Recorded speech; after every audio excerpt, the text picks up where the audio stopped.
Did you know a simple math error might have cost Japan the entire Second World War? It sounds like something out of a movie, but it's a real story. One that unfolded in the highest echelons of the Imperial Japanese Navy just months before the attack on Pearl Harbor. This isn't just about battleships and carriers. It's about a fatal miscalculation that set the stage for disaster. Let's travel back to 1941. Japan is an empire on the rise, but it has a critical weakness. It imports over 80% of its oil, mostly from the United States. Tensions are escalating. The US has just imposed a full oil embargo on Japan, essentially cutting off its lifeblood. The Japanese military is now on a timer. Their oil reserves will only last about a year, maybe a year and a half if they're extremely careful. They believe war with the US is inevitable, and they need a plan, fast. The top brass of the Imperial Japanese Navy convenes a series of intense war games at the Naval War College in Tokyo. The goal is to simulate their grand strategy for the Pacific War. This plan is ambitious, to say the least. It involves a surprise attack on the US Pacific Fleet at Pearl Harbor, followed by a rapid, sweeping invasion across Southeast Asia to seize the resource-rich Dutch East Indies modern-day Indonesia for its oil. The idea is to deliver a swift, devastating blow that would cripple the American will to fight, forcing the US to negotiate a peace that leaves Japan in control of its new empire.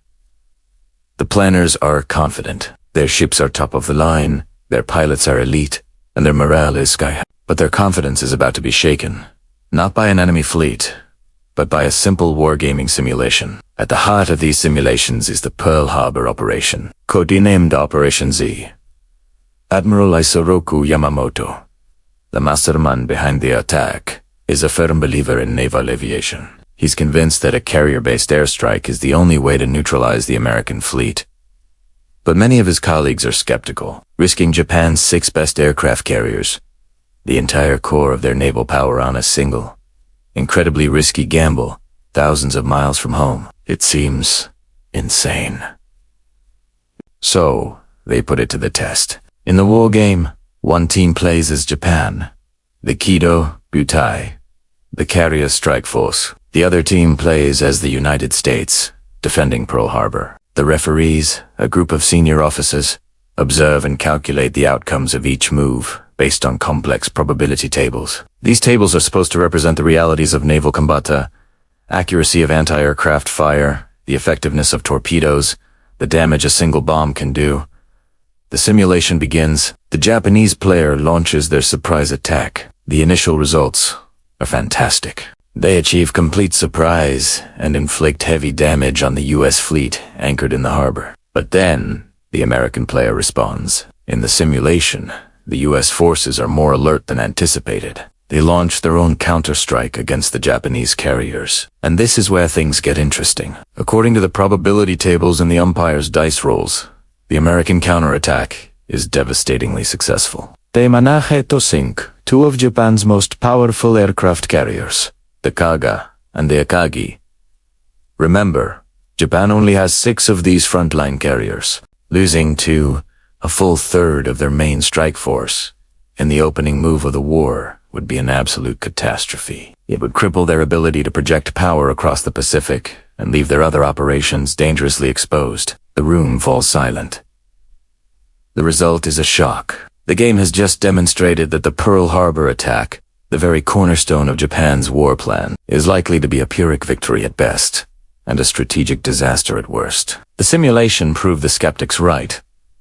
The plan is too risky. But then, something extraordinary happens. The chief umpire, Rear Admiral Ugaki Matome, makes a unilateral decision. He simply can't accept this outcome. Abilius, ites. Impossible for the Americans to have reacted so effectively. He claims the dice were unlucky, or the probability tables were flawed. So, he picks up his pencil, and with a stroke of his hand, he brings the sunken carriers back to life. He overrules the simulation's results. He refloats the Akagi and the Kaga, changing their status from sunk to merely damaged.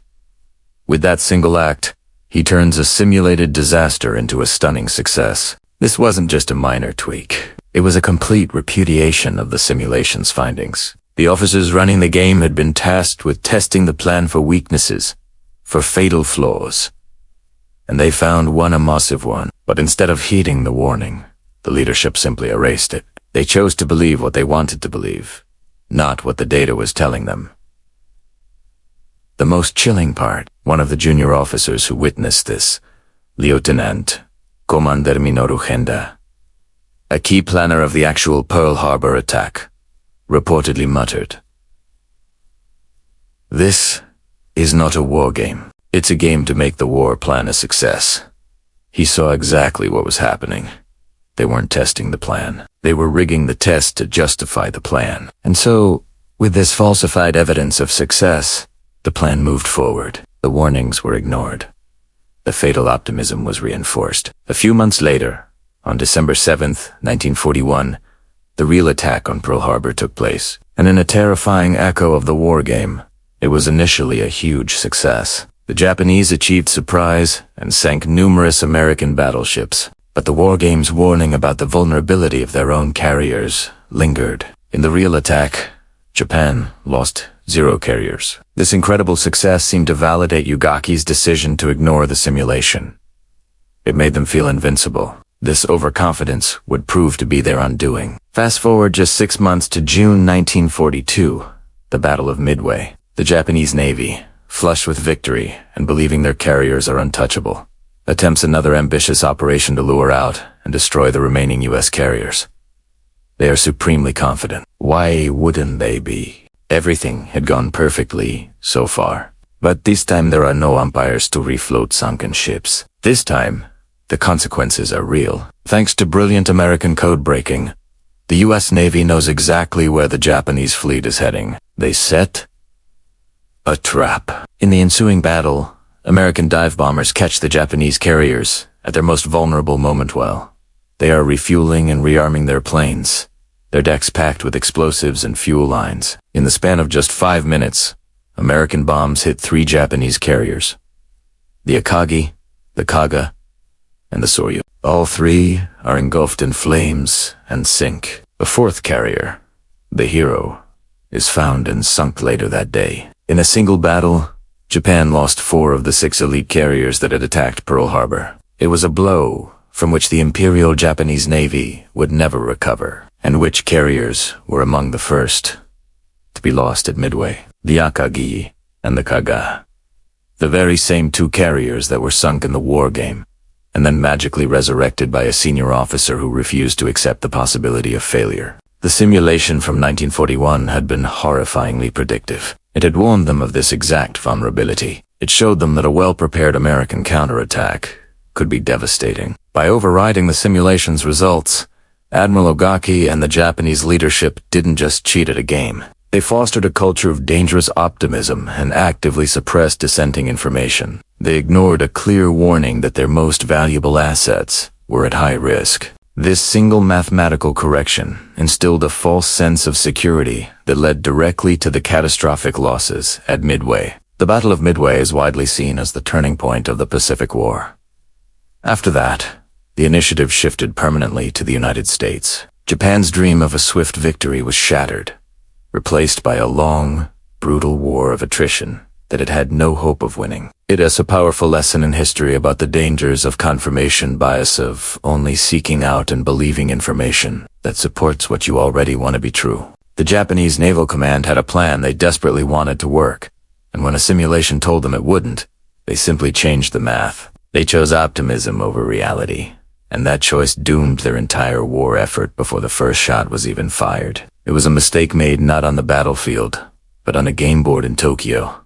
A math error that changed the course of world history. Thanks so much for watching. If you found this story as fascinating as I did, hit that like button and subscribe for more deep dives into the hidden corners of history. See you in the next video.